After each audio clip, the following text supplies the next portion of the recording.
all for today's informative webinar on diabetic ketoacidosis. I'm Shaista, manager at Mediversal Academy, and I have the privilege of introducing our esteemed speakers for the evening, Dr. Rahul Rajan and Dr. Ashim. Dr. Rahul Rajan is MBBS MD Anesthesia, anesthesiologist and critical care specialist with 7+ years of experience across Max Hospital Delhi, Kailash Hospital Noida, Asarfi Hospital Dhanbad, and Paras Hospital Ranchi. They have completed MBBS PMCH 2012, MD Anesthesia JNMC Varda 2017. Dr. Kumar Ashim, they are MBBS MD Anesthesiology, PGDCC Critical Care Medicine, consultant in critical care with extensive ICU and anesthesia experience. Trained at Burdwan Medical College, BHU and RIMS Ranchi, currently at Paras HEC Hospital Ranchi. Over to you, Dr. Kumar and Dr. Rahul. Thank you.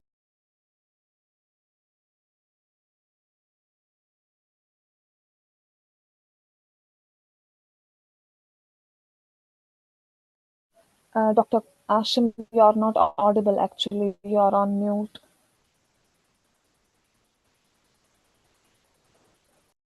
Yeah. Good evening, everyone. Am I audible? Yes, doctor, you are audible. Yeah. Thank you for giving me this opportunity.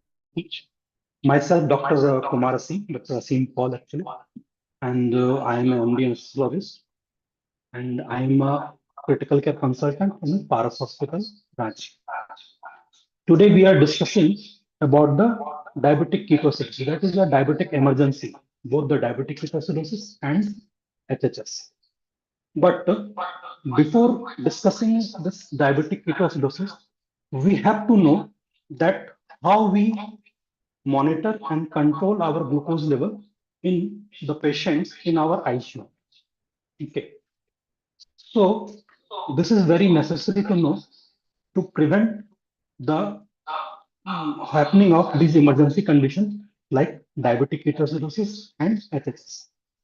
So glucose control is very much important in ICU. Otherwise, we'll end up in these kind of diabetic emergencies, which is diabetic ketoacidosis and HHS. Okay. So next slide, please. I will say next. So we are discussing about the glucose control in ICU. For glucose control, we will learn next. For glucose control in ICU, we will learn today's topics in these these months: dysglycemia in critical care, pathogenesis and its adverse effects, then HbA1c in ICU. With some evidence-based medicines, we will learn how we monitor the glucose, what is hypoglycemia, and at last we will go for the DKA and HHS. Next, please. So, what is hyperglycemia? Hyperglycemia actually we consider when the capillary blood glucose is more than 180 or 200 milligram per diem. And when we call it hypoglycemia, when the capillary blood glucose is less than 60 milligram per diem. What is a glycemic variability? It is actually if the dysglycemia is more than the expected physiological response. If the change in the glucose level is more than the expected physiological response, then we call it as a glycemic variability. And when this physiological variability is more than 20% of the value, then it is called as dysglycemia. That is, coefficient of variation is, if it is more than 20% coefficient of variation, then we call it as a dysglycemia rather than the normal physiological response. Okay, then we use one more term that is called as CITR. What is CITR? I Dr. Ashim, sorry to interrupt you. Your voice has been echoing. Can you please mute any of your surrounding device? Or can you please keep it a little closer to you? I'm really sorry for the interruption time. Sorry, doctors. Thank you so much. Okay. Sorry for that. Now, is it okay? It is. You're loud and clear. Yes. Yeah. Thank you. Just let me know if any difficulty ever happen. Okay. Now it's perfect. So we are discussing. Yeah, thank you. Now we are discussing about the TITR. What is TITR? TITR is the time in tight range. Okay, that is the percentage of time which we spent in the normoglycemic range. That is called as TITR. Now we go for the next slide.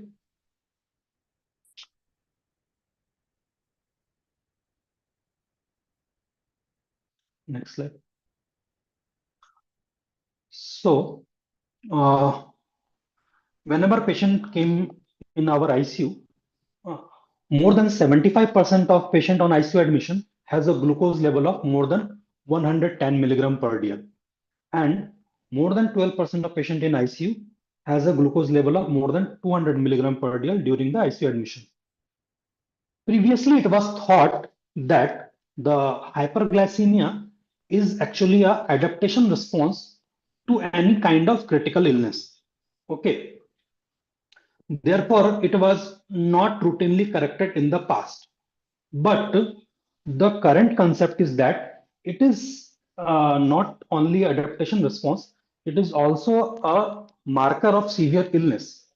And more the dysglycemia we encounter, it is actually associated with higher mortality in ICU patients.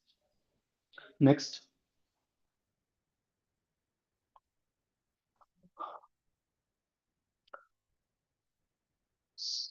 So there is a term called as stress hyperglycemia. That is, it is the relative increase in blood glucose during an acute illness. Whenever there is an acute illness, there is increase in blood glucose level. That is hyperglycemia. And what we are talking about, that if this increase in blood glucose level, if there is more increase in blood, more fluctuation in blood glucose level, then it is actually causing more dangerous side effects rather than only protective or adaptive changes. So how this blood glucose level increases during any stress condition? Actually, it is a evolutionary response to आप 500 promote रुपये the. होगा, 350 कैसे जाएंगे? So it is actually a evolutionary response to promote the survival during that acute illness. How does it occur?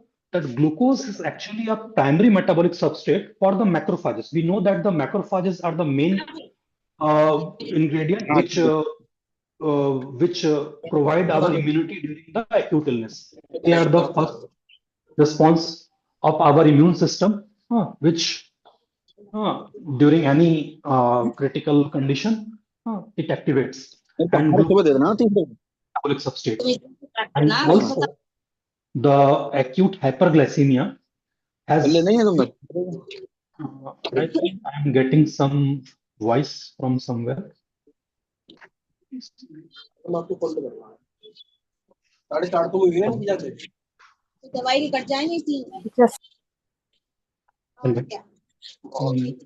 Can someone turn that mic? We are getting some disturbances here.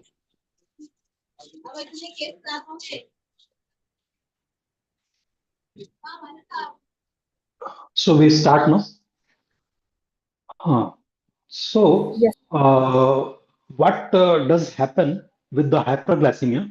That hyperglycemia has few anti-apoptotic and angiogenesis effect. What is apoptosis? Apoptosis is we know that this is a natural programming of the cell death, and it is anti-apoptotic. That is, during an acute illness, it prevents the natural cell death of the cells, and also it helps in angiogenesis. That is formation of new blood vessels around the organ systems. These hyperglycemia actually mediated by the hypothalamo-pituitary adrenal axis and sympathoadrenal system.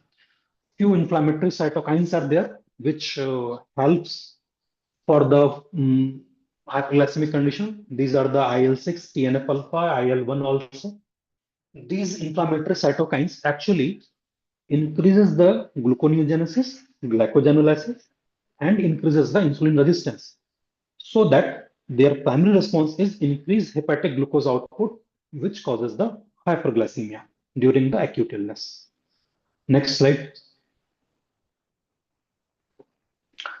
This is the diagrammatic representation of what I have taught earlier, that during stress condition, how the hypothalamus pituitary axis respond, how the immune system works, and how few this is also a diagrammatic presentation in which we see that how stress hyperglycemia occurs. Okay, so few clinical interventions like enteral or parenteral nutrition, some dextrose solutions, few drugs like corticosteroid, vasopressors, dialysis, bed rest. These increases the chances of stress hyperglycemia. Also, during the acute illness, there is increased counter-regulatory hormone activity like glucagon, glucocorticoids, growth hormones, and catecholamines, which also causing the stress hyperglycemia. These counter-regulatory hormone actually alters the carbohydrate metabolism. How the carbohydrate metabolism altered? By increasing their peripheral glucose demand, by increasing their hepatic glucose output, by increasing the insulin resistance, and relative the insulin deficiencies. Next slide, please.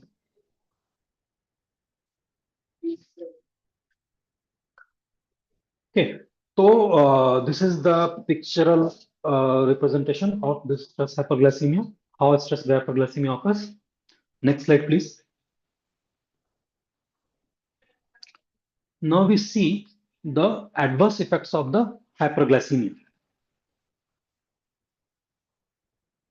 Adverse effects of what are the adverse effects of hyperglycemia? We know it hyperglycemia causes the neutrophil dysfunction. It decreases the bactericidal activity and also decreases the opsonization activity, which is necessary for the macrophages to act on the bacteria.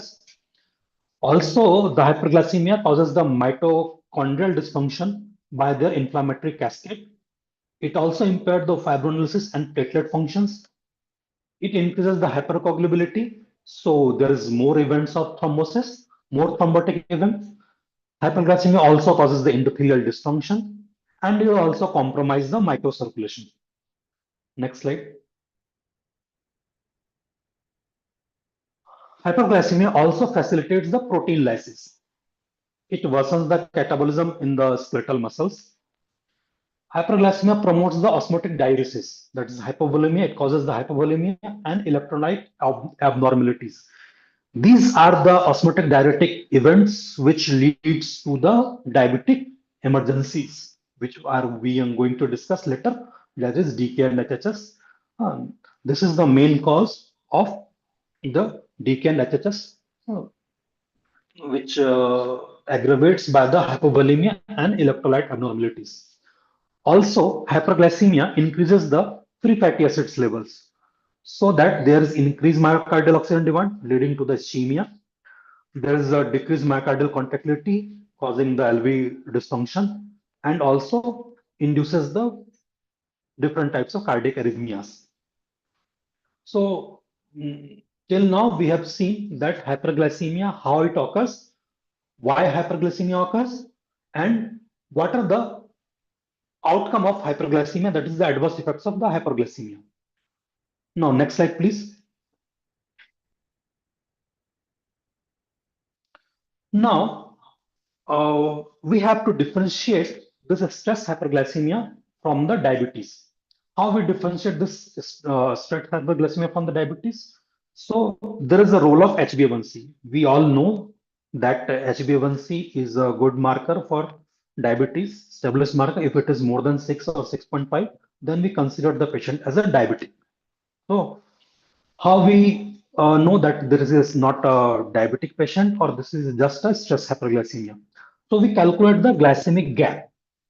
If the glycemia at this is the gap between the glycemia at admission and the mean glycemia of the patient.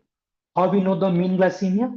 Mean glycemia we calculate by the ADAG. What is ADAG? ADAG is the HbA1c derived average glucose of the patient. This is the formula 28.7 into HbA1c value minus 46.6. We get the ADAG value. And when we deduct it from the glycemia at admission, we get that glycemic gap. And more the glycemic gap, more is the stress hyperglycemia response. Then there is a second thing called as SHR, that is stress hyperglycemia ratio. That is glycemia at the admission upon the mean glycemia from the HbA1c, that is ADH. With these two things, we can differentiate that whether this is a diabetes or this is the stress hyperglycemia superimposed over diabetes or over the normal non-diabetic patient. Okay. HbA1c level is also utilized to formulate the insulin protocols and different other diabetes protocols for the glycemic control. It has a very important role in that. Next slide, please. Next slide. So, what are these insulin therapy protocols? Insulin therapy protocols. Previous slide. Previous slide. Previous slide, ma'am. So, we know that for glycemic control in our ICU, we use the insulin. So we have to know what are the insulin therapy protocols we use. Usually, we use the regional protocols. Every region has their own protocols. There is no universal protocol for that. And mostly every protocol suggests the intravenous insulin therapy. Initially, when we start this intravenous insulin therapy, we have to measure the random blood sugar hourly. And once the patient has stabilized, then we can switch the monitoring from hourly to fourth hourly. Okay. So for all these things, we should follow the protocolized approach. This protocolized approach improves the control of the glucose, reduces the treatment error, improves the time in tight range, that is TITR, and also avoids the hypoglycemic events. Next slide. Next slide, please. So there are so many trials have been conducted for this insulin therapy. What is the glucose control levels should be considered? What glucose levels should we act as a normal, treat as a normal? First trials has been done. That is the Leuven surgical trial. This is a randomized controlled trial done in the Belgium, in which 1548 surgical patients which are on mechanical ventilation has been selected. So there is a two target blood sugar level has been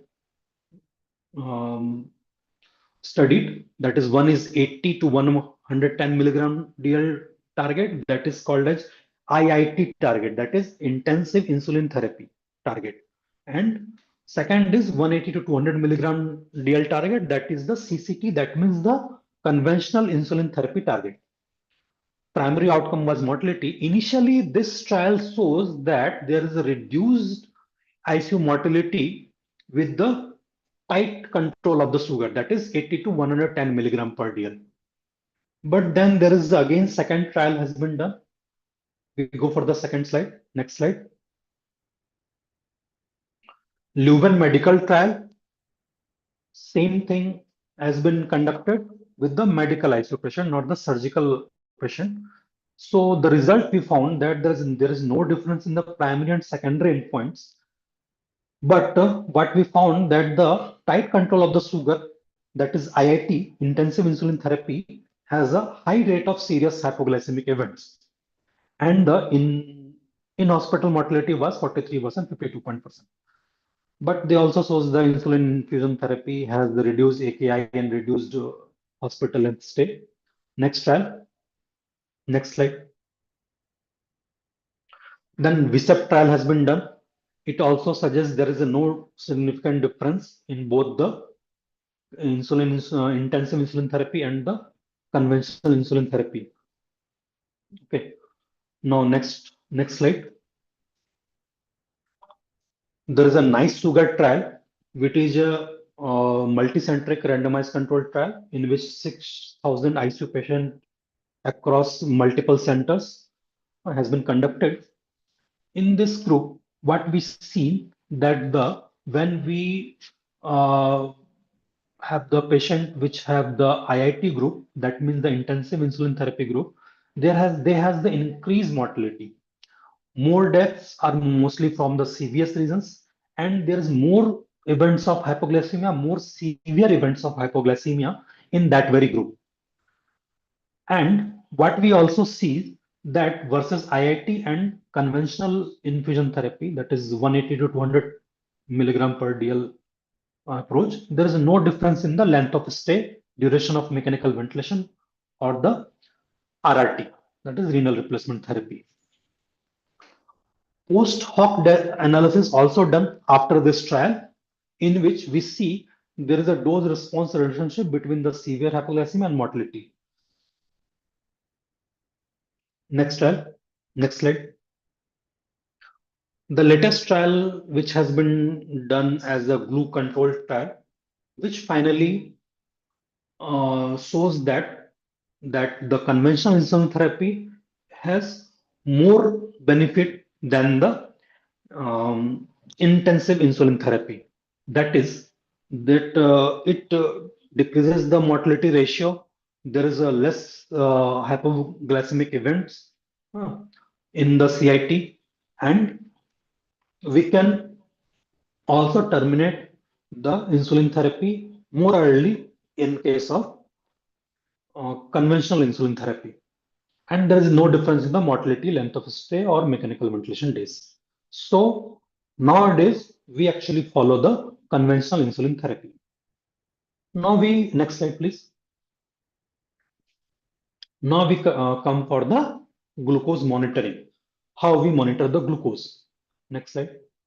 So for the glucose monitoring, which what we widely use is the point of care glucose testing.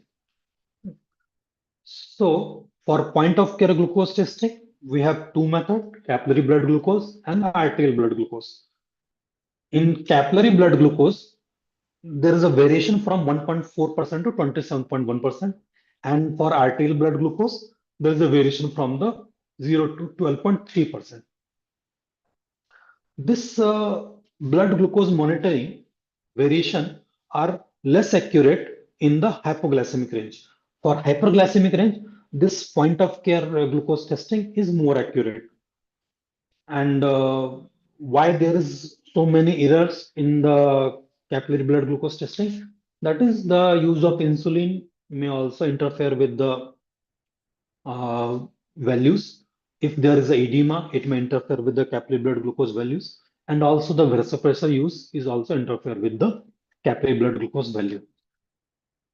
The ISO standard for the accuracy of the CBG monitors are, we have seen that it is a 95% in normotensive accuracy and 79% in hypotensive patient.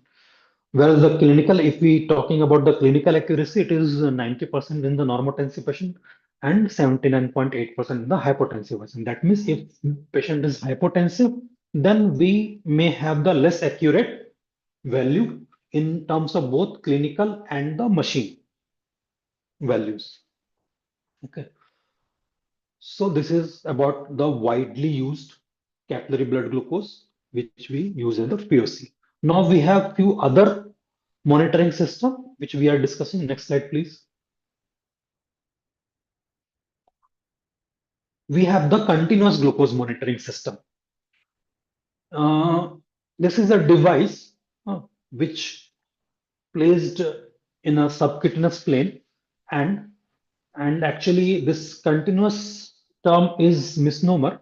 We actually sample at every 15-minute interval. But this device actually failed to meet the accuracy standard. So we are not commonly use these kind of devices. They have a sensor drift. They have lag times. They have the more error results. The samples used for the continuous glucose monitoring is the plasma. We may use whole blood. We may use the microdialysis or interstitial fluid. Few substances also interfere with the continuous glucose monitoring device, like paracetamol, dopamine, mannitol. Also, there is the evidence base for efficacy of critical care is limited. There's not much evidence for these continuous glucose monitoring devices. Also, the American Society of Endocrinology has suggested that benefits of continuous glucose monitoring is very likely whenever we use the intensive insulin therapy. Also, it is very costly, though, so the cost remains always a concern. And for continuous glucose monitoring, we have to improvise our insulin algorithm also. We need newer type of insulin algorithm for the continuous glucose monitoring devices. Okay, next slide, please.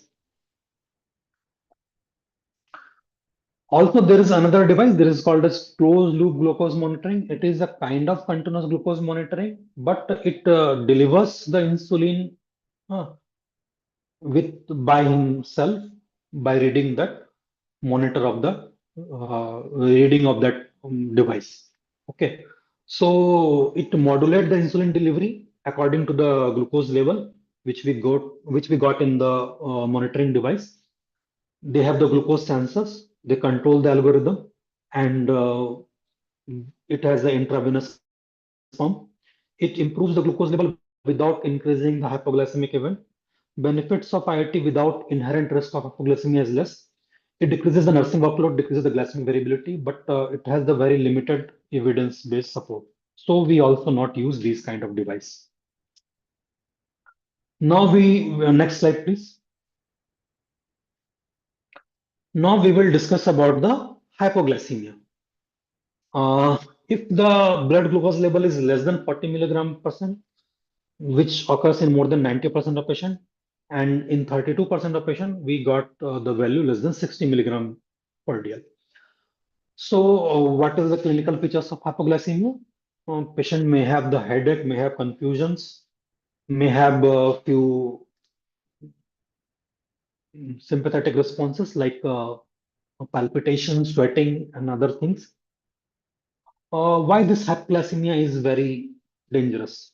Because this hypoglycemia, more the time of hypoglycemia, more it can lead to seizure activity of the brain, more brain damage, more chances of depressions, more chances of cardiac arrhythmia. Even a single episode is an independent risk factor for the death in case of hypoglycemia. Next topic. So, what are the risk factors for the hypoglycemia? That is decreased nutrition without adjustment for the insulin. If we decrease the nutrition without adjusting our insulin dose, we may end up in the hypoglycemia. Intensive therapy of the insulin use. Then if there is hepatic dysfunction, then we can found the more hypoglycemic event. Sepsis itself may cause the hypoglycemia, inotropic support, high APA scores, if the patient have history of diabetes, few other endocrine deficiency, because as we know that hypothalamo-pituitary axis is involved in the hyperglycemia. Also, the continuous venous hemodialysis with bicarbonate-based solution and few drugs like levofloxacin, they all causes the hypoglycemia. Now, next slide, please. So, these are the things which we have to know before going to the diabetic emergency or hyperglycemic crisis in the diabetes. Now, I'm handing over my mic to Dr. Rahul Rajan. He's available with me. Now he will discuss about the hyperglycemic crisis in the diabetes.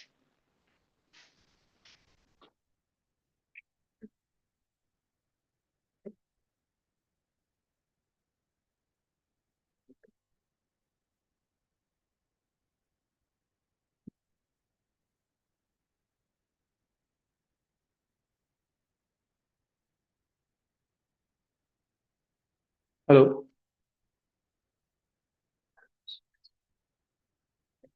Hello.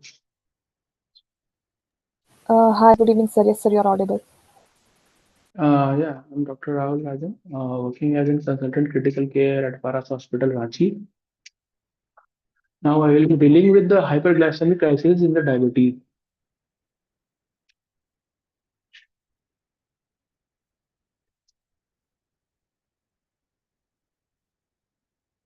Hello, am I audible? Yes, doctor. Yes, you are audible. Yeah. 13% of the all hyperglycemic crisis leads to the ICU admission, in which HSS and DKA are the most commonly we see, and both are mutually exclusive. Some degrees of insulin deficiency is present in both of the diseases, and one third of the hyperglycemic crises has overlap of the both. Both have common etiopathogenesis. Next, please.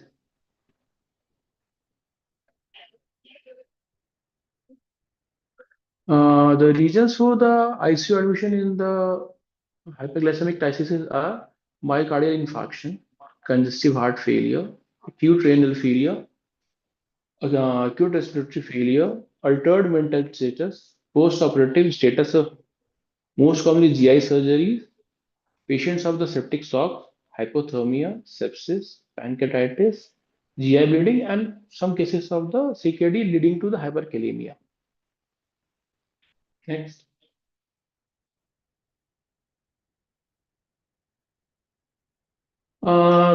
These are the best known diabetic ketoacidosis and HSS. These are the most two common which we see in our ICUs.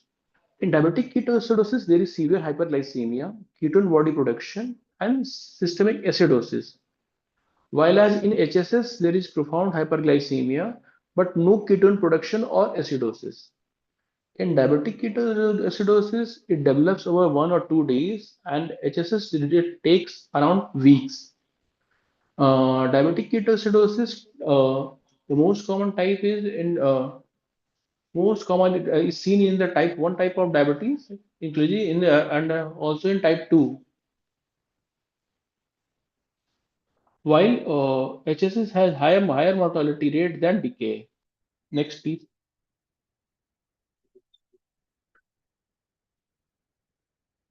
This is the chart in which we can see about the absolute insulin deficiency, which leads to the hyperglycemic crisis in the ICU. Insulin deficiency leads to lipolysis, which increases the free fatty acid in the liver, which leads to the ketogenesis, which increases the alkali reserves, leading to the ketoacidosis, and ultimately hypolipidemia. Uh, there are increases in the counter-regulatory hormone, which leads to the increase in the protein synthesis and proteolysis, which also leads to the hyperglycemia, glycosuria, loss of water in the electrolytes, dehydration, and impaired renal function. Next, please. The triggering factors for the hyperglycemic crisis are new onset of the diabetes, which is the most common, acute illness, insulin omission or non-adherence, infection, ischemia, iatrogenic stress such as surgery and steroid intake, or idiopathic. Next. These are the parameters in which we can we can divide the decay into mild, moderate, and severe. And other last we will discuss with the HSS.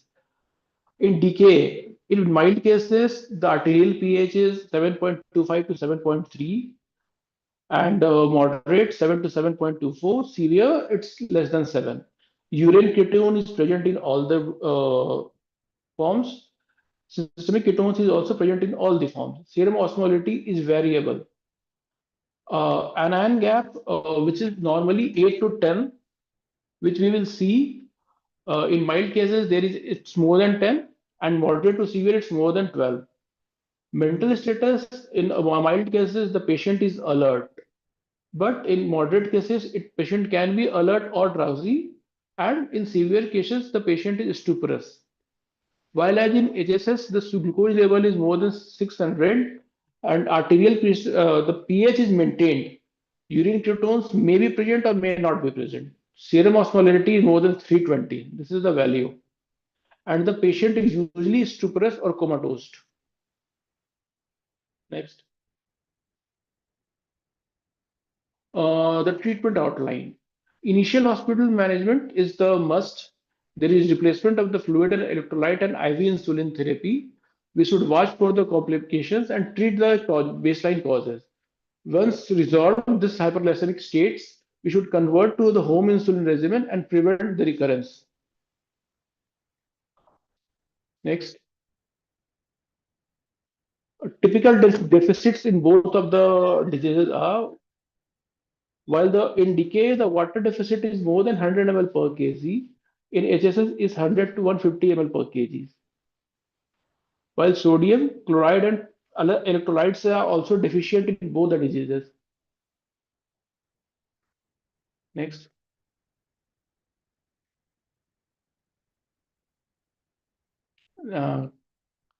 Next slide, please.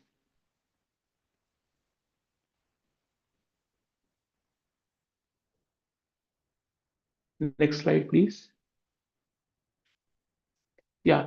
Now we are going to discuss about diabetic ketoacidosis in detail. Next. Definition. Presence of all of the three of the followings are compulsory to term it as diabetic ketoacidosis. Hyperglycemia, that is glucose more than 250 milligram per deciliter, ketosis, that is ketonemia more than 3 millimole per liter, or ketonuria, that is more than 2 plus on the routine dipsticks, and acidosis, that is pH less than 3, 7.3. Next. The pathogenesis. The unchecked gluconeogenesis leads to the hyperglycemia. The osmotic diuresis leads to the dehydration. The unchecked ketogenesis leads to the ketosis, and dissociation of the ketone bodies in the hydrogen ion and the ions leads to the high anion gap metabolic acidosis. Next. There are the 6 I's in the precipitating factors of the DKA, which we must remember always. This is infection, ischemia or infarction, iatrogenic, that is glucocorticoid, use of steroids, intoxication, missed insulin therapy, or intra-abdominal process such as pancreatitis or cholecystitis. Next.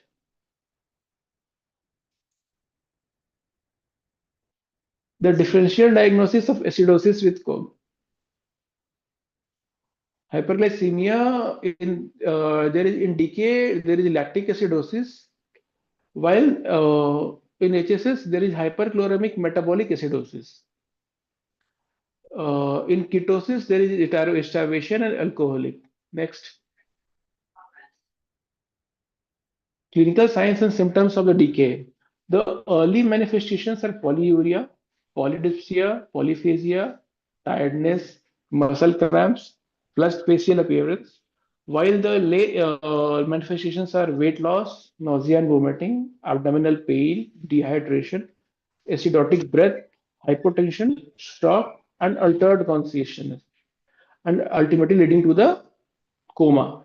And decay may be the first manifestation of the initially known of diabetes. Next. Acidosis and the decay.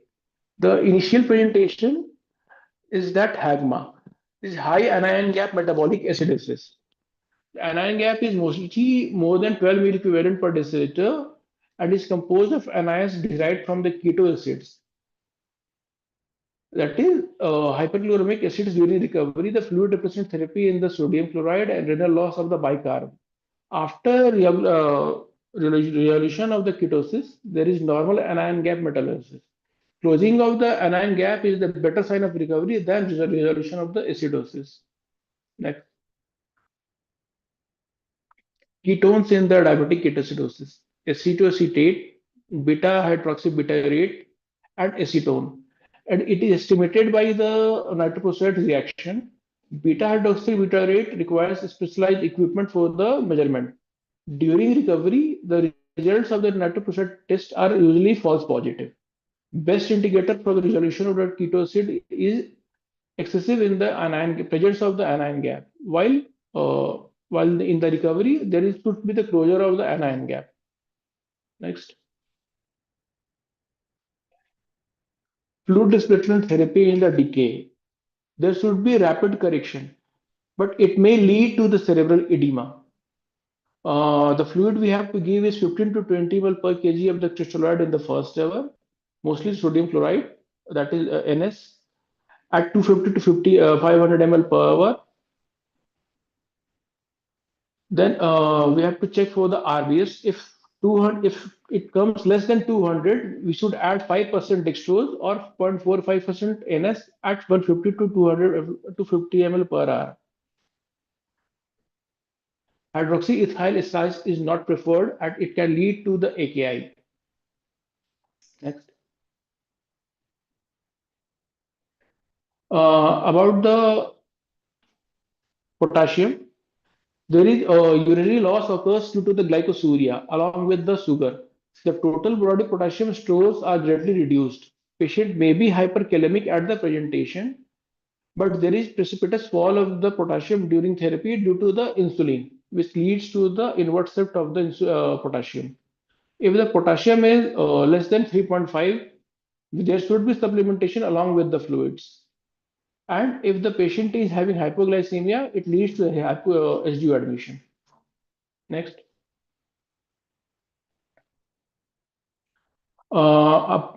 Depending on the level of the potassium levels, it is differentiated into three criteria. If the potassium is less than 3.3, we should hold the insulin, give to 20 to 30 millimole of the potassium per hour, then restart insulin. If the potassium levels are 3.3 to 5.3, we should give 20 to 30. We should not hold insulin, but we should give 20 to 30 millimoles of the potassium per hour along with the fluids, and keep the potassium between 4 to 5 millimole per liter. And if the potassium is more than 5.3, we should not give potassium, but check regular potassium levels every 2 hours. Next. Insulin therapy. This is the cornerstone of the management of the diabetic ketoacidosis. Insulin therapy corrects the ketogenesis, lipolysis, and hyperglycemia. The regular IV insulin is preferred preparation, that is in the insulin infusion form. Continuous infusion leads to the rapid onset and easy titration. We should avoid subcutaneous insulin therapy in the shock because it leads to the erratic absorption. Long-acting subcutaneous insulin should be co-administered with the infusion to prevent stop the early insulin infusion therapy. Loading dose of bolus insulin has no benefit or no harm. Next. The dosing. The fixed weight based insulin dosing is recommended. That is 0.1 to 0.15 units per kg per hour bolus followed by infusion. Aim to reduce the blood glucose levels by 50 to 70 milligram per deciliter per hour. If not, then we should double the rate of the insulin infusion therapy and keep the RBS up to 200. If it comes below 200, we have to supplement dextrose. Insulin infusion rates are 0.02 to 0.05 units per kg per hour. Next. Shifting up to the subcutaneous insulin therapy. The diabetic ketoacidosis considered resolved when serum anion gap is less than 12, serum bicarb is more than 15, and venous pH is greater than 7.3. And patient, the other factors are the patient is able to accept orally. Insulin patient's need of the patients is 0.5 to 0.8 units per kg per day, which we calculate by the daily insulin total insulin uptake last day. Known diabetics or home insulin users an overlap of 2 hours before termination of the insulin therapy. Next. Bicarb therapy. Severe acidosis leads to the myocardial infarction, cerebral vasodilation, and coma. But in case of if we give bicarb in case of diabetic ketoacidosis, it can lead to severe hypokalemia, decreased tissue oxygen update, and cerebral edema. Phosphate supplementation. Along with the potassium, we should always check for the phosphate levels in the patients of the DKA. Patients may have normal levels despite of total body deficit. Levels decline further with the insulin therapy and may be supplemented in the cardiac. It may be supplemented in the case of the cardiac dysfunctions, anemia, or respiratory depression. Phosphate concentration of less than 1 milligram per deciliter. If the phosphate concentration is less than 1 milligram per deciliter, we should replace the phosphate that is along with the potassium, that is phosphorus therapy. Next. Diabetic ketoacidosis in pregnancy. In pregnancy, if the patient presents with the decay, there are severe maternal concerns. That is threat to the maternal well-being, severe dehydration, hypotension, acidosis, organ dysfunction, electrolyte imbalance, and cardiac arrhythmias. And the fetal concerns are fetal hyperglycemia, fetal osmotic diuresis, fetal acidosis, which leads to the decrease in the uterine blood flow, decreased tissue perfusion, and decreased fetal oxygen delivery. Next. Uh, there is none reassuring fetal heart rate decrease in the case of decompensated DKA. Immediate delivery and termination of the pregnancy is not indicated. Maternal and metabolic conditions should be corrected first. Reversal of the abnormal Doppler flow is seen after the resuscitation. Emergency cesarean section is done in the case of decompensated DKA, which may worsen maternal condition. LSCS for fetal compromise persists after resuscitation only. Decompensated DKA fetal mortality can lead to the fetal mortality up to 35%. Next. Hyperosmolar hyperglycemic state. It's more common than DKA, but it may overlap with DKA. Mortality rate is usually higher than DKA in the HSNS. It's up to 30% in the hyperosmolar non-ketotic coma, while it's only 5% in DKA. Mortality increases with the advanced age and other associated comorbidities. Next. The etiology of HSS is diabetes, parenteral elimination,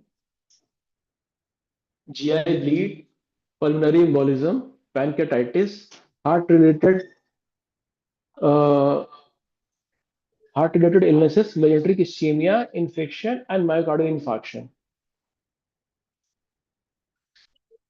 Next. The clinical profile compared to the DKA is in the HSS is greater. That is, in HSS there is greater dehydration, greater hyperglycemia, greater hypernatremia, and hyperosmolarity. That is more than 320 per deciliter. While there is minimal ketogenesis and no acidosis. Next.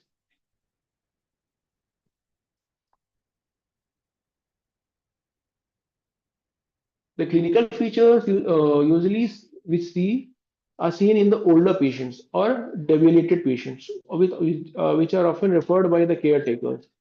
Greater number of comorbidities such as diabetes, hypertension, CKD, or CLD is present in these patients. There is history of type 2 diabetes mellitus, which may be unrecognized, and it's first presented at HSS. And in HSS, we should always measure the osmotic levels at its greater osmolarity and altered mental status. Dehydration is always present with shock-like state in the case of HSS. Next.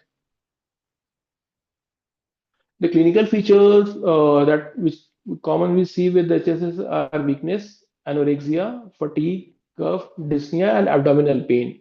Mostly the patients presents with the loss of appetite and abdominal pain, the old patients. Next. The signs we will find are poor skin turgor, dry muscle membranes, the sunken eyeballs, hypotension. These signs correlate the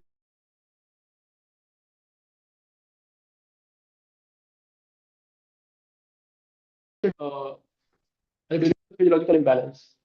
There may be normothermia or hypothermia in these patients. Next. HSS patients should be investigated with comprehensive metabolic profiles such as serum osmolality, serum and urine ketones, ABG, lactate levels, CBC, urine analysis, ECG, and blood cultures for underlying infections. Next. The management aims at improvement in the tissue perfusion. That is the key to the recovery. We should identify and treat the precipitation causes. We should collect the electrolyte abnormalities. Gradual correction of the hyperglycemia and osmolality is indicated rather than rapid correction.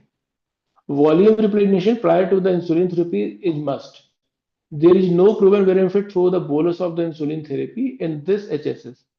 Continuous infusion at the rate of 0.1 unit per kg per hour is the best. Thank you.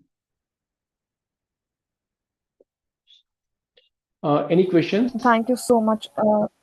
Yeah, doctor. Actually, we will be having the Q&A session. I request all the participants to write down their questions in the chat box. Doctor will answer them one by one. Meanwhile, I will be sharing the certification form in the chat box. You people, please do fill the form to get your certificates on mail ID, and please drop your questions in.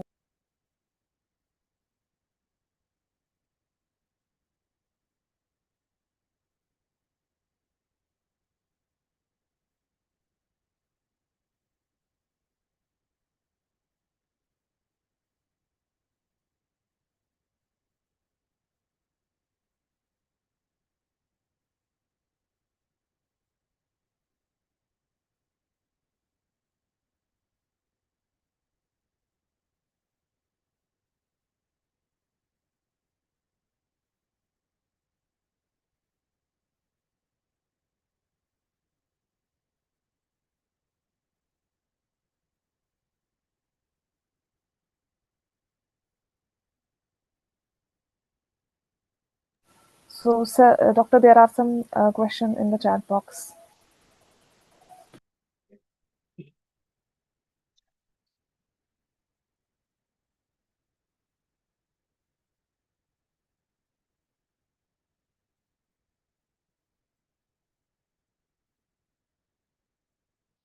So,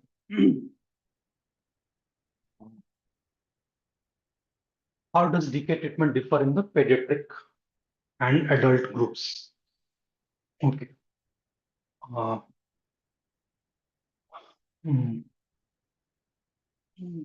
So Dr. Twinkle is asking which intravenous fluid is good as hydration along with insulin infusion for Which intravenous fluid DKA, is sir? good as hydration along with the insulin infusion for the DKA, sir?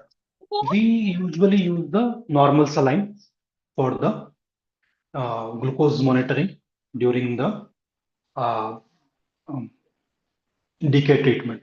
Actually, why we consider the normal saline is the normal saline is considered as more osmolar than the blood. That is, it is almost isoosmolar to the blood. If we use RL, it has a little less osmolarity than the normal saline. And as we know, during the DKA, we have more chances of cerebral edema. So we prefer normal saline for the insulin infusion during the DKA management. As glucose containing fluids may lead to increase in the cerebral edema.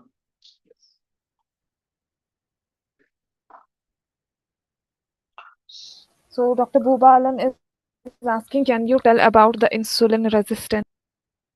Insulin resistance. Actually, this terms a lot. What is the insulin resistance? Insulin resistance is the resistance of the receptors because of the for the insulin hormone. The insulin hormone, which are produced in our body, acts on several receptors for their actions. Okay, that's how it decreases the glucose level in our body. Insulin resistance means that our receptors are resistant to the insulin hormone. And why this occurs? This may occur a variety of reasons, like it may be genetic cause, which is the main cause of the type 1 diabetes. Second, it may occur because of few drugs like levofloxacin and others. Third, it may occur in several kind of other hormonal irregularities, mostly in POCD, uh, polycystic ovarian disease. We get these kind of insulin resistance much more than. Okay. Then, So Dr. Nazneen is asking, do hyperglycemia cause cardiac arrest in? yeah, hyperglycemia can cause the cardiac arrest, as we discussed it. That In diabetes, we are familiar with the one word it's called silent myocardial infarction. There are decrease in the receptor, the sensitivity of the receptors, which can lead to the silent myocardial infarction during the rest or the sleep. so definitely the hyperglycemia can cause cardiac arrest in sleep if it is a diabetic emergency. The next question is, I think, insulin resistance. So doctor, how does DKA treatment differ in pediatric and adults? Actually, there is not much difference in the pediatric and uh, adult in case of DKA treatment. Okay, protocol is similar, just the dose is on the lower side. Okay, which is in terms of per kg. Okay, in adult we use the doses of the drugs, which are actually the supportive treatment drugs for the DKA. These drugs are used on the in adult considered as around 60 to 70 kg, and in pediatric group we have to modulate that dose on the weight of that very children. And also usually the children's, the pediatric age group, they tolerate these changes very well than the adult patients. That's why chances of DK are more or less in pediatric patient rather than the adult patient. But if the pediatric person or the pediatric patient has the insulin resistance, that is either genetic or of any other cause, then there is more chance of developing DK in that patient. Okay. So another question is, how often do we need to suggest for eye checkup to prevent diabetic retinopathy in diabetic patient in long term? Diabetic retinopathy, neuropathy, and nephropathy. These are the three complications of diabetes. This is actually a different topic in which we discuss about the diabetes and their complications. So there's few protocols in which the diabetic retinopathy. If the patient has developed diabetic neuropathy or any symptoms of diabetic neuropathy, then we have to check for other symptoms like diabetic autonomic dysfunctions and diabetic retinopathy for that patient.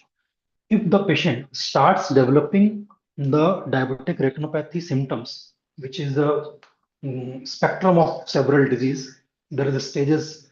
In every stage, we have to go for the doctor to visit to further analyze the patients and their regular checkup.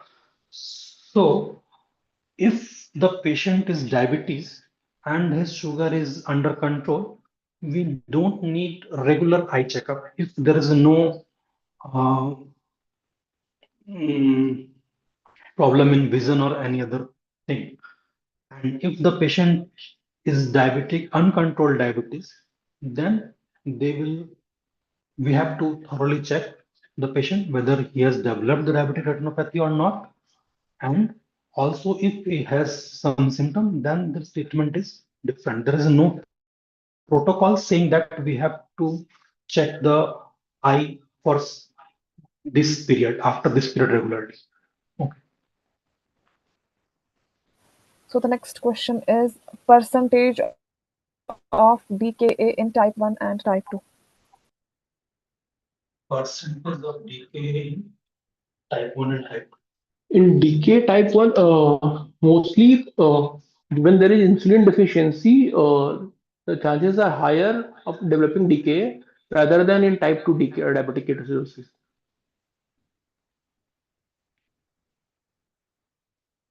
So the next question is, what is the maximum dose of insulin per day?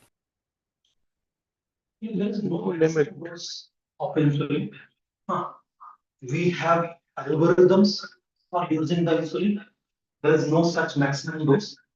So we have to control the glucose as Dr. Rahul and Ram suggested, how to control the glucose in a stepwise manner, for which many insulin, how much insulin must be required, we have to give. There is no maximum dose.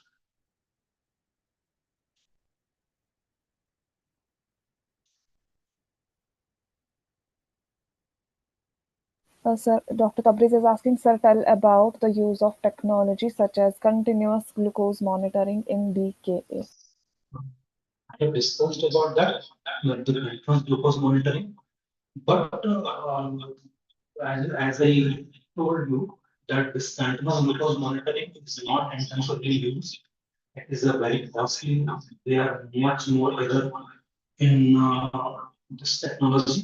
So, and also for using this monitor for management of DKA or any other glucose monitor, we need the different kinds of algorithm.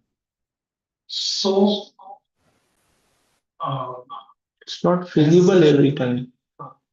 as such, there is no need for continuous glucose monitoring, or there is no any added advantage of this continuous glucose monitoring over the DK management, because all the Sorry, Doctor. Sorry to interrupt. Actually, the voice is echoing again. The participants are not able to hear clearly. okay. As I have told earlier, this continuous glucose monitoring has not much added advantage over the point of care glucose testing. So we usually do not use this glucose monitor, continuous glucose monitor, and also there are other technical problems and algorithmic problems and other problems with this monitor. Therefore, we are not using this for glucose monitoring also and also for the DK. DK is nothing. All the approaches of the DK is based on the value of glucose what we get. Okay, so management of DK, the fluid, insulin, and bicarbonate, phosphate, potassiums, all are depending on the what is the value what we get. Okay, so continuous glucose monitoring gives me a value at every 15-minute interval, which we don't need actually. If we get it every half hourly or hourly by the point of care glucose testing, it is sufficient for us. So there's no such added advantage of this technology for management of the leak. Next. So the next question is, sir, how we see oral feed in DKA? Once the DKA has subsided, okay, and the patient glucose level has been standardized, we switch the insulin in intravenous insulin therapy to the subcutaneous insulin therapy. And once we started that subcutaneous insulin therapy with 4-hour glucose monitoring, 4th-hourly glucose monitoring, we start the oral feed to the patient also.